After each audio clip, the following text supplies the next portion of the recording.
Vivo কিন্তু mid রেঞ্জে মানে 20-25 রেঞ্জের মধ্যে কিন্তু আবার নতুন ফোন, ওরা কিন্তু ফোনগুলো মডেলগুলো বেশি দিন রাখে না, তো চেঞ্জ করে দেয়। তো 51 প্রো কিন্তু একটা নতুন মডেল চলে এসে 51 প্রো।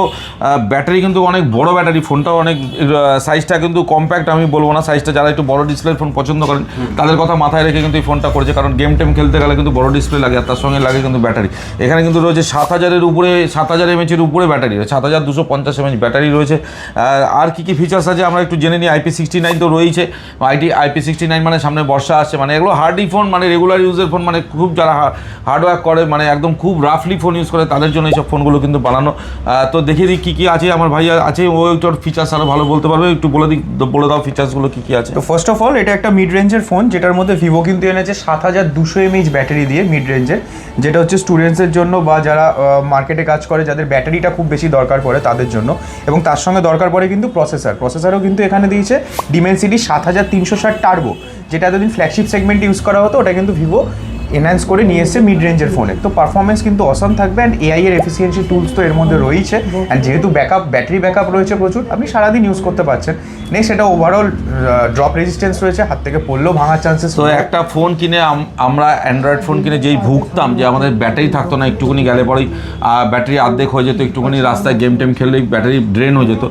তো সেই কথা মাথায় রেখেই কিন্তু আমি বারবার বলি ভিভো হচ্ছে এমন একটা কোম্পানি, ওরা কিন্তু সবচেয়ে বেশি টার্গেট করে ইয়াং জেনারেশনকে।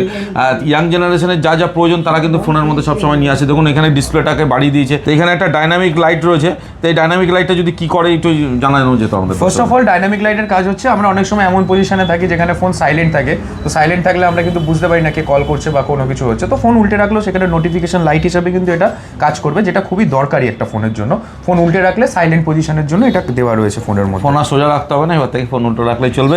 যাই হোক, সুন্দর একটা ফোন, ভালো প্রসেসর, টার্বো সিরিজের প্রসেসর দিয়েছে। যারা গেম টেম খেলেন, অ্যাকচুয়ালি মানে ইয়াং জেনারেশন ফোন কিনলে ওরা একটু গেম খেলি, তো চার্জার ভিভোর ফোন কিনলে কিন্তু পারচেস করতে হয় না। এখানে কিন্তু 44 ওয়াটের একটা চার্জার কিন্তু বক্সের ভেতরেই আছে, তার জন্য আপনাকে আলাদা পয়সা খরচা করতে হবে না।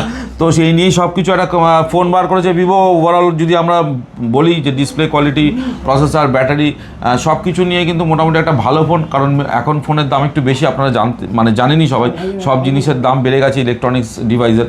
তো এইখানে 22-25 হাজার টাকায় তার মধ্যে এত ফিচার্স দেওয়া সত্যি থ্যাঙ্কস টু ভিভো, যে ইয়াং জেনারেশনের জন্য ভেবে এত সুন্দর করে ফোন বানিয়েছে। আমাদেরও কাস্টমারদেরকে ভালো ফোন দিতে খুব ভালো হয়, ভালো ফোন পেলে কিন্তু কাস্টমাররা খুশি হয়, তারা কিন্তু তখন কোম্পানিটার কথা মাথায় রাখে না, তারা কিন্তু তখন দোকানের কথাটা মাথায় রাখে। তাই জন্য আমরা চাই সবাইকে ভালো ফোন দিতে, ভালো ডিসকাউন্ট, ভালো অফার, আর তার সঙ্গে যদি প্রোডাক্টটাও একটু ভালো সাজেস্ট করে দিতে পারি, তবেই কিন্তু মানুষ ভিড় করে আমাদের থেকে ফোন নেয়। তো ভিডিও আর বড় করলাম না, আমাদের সাথে থাকবেন, পাশে থাকবেন, আর আমাদের চ্যানেলটা একটু লাইক, কমেন্ট, শেয়ার করবেন, তাহলে আমাদের এই ভিডিওগুলো বানাতে আরও উৎসাহ দেয়।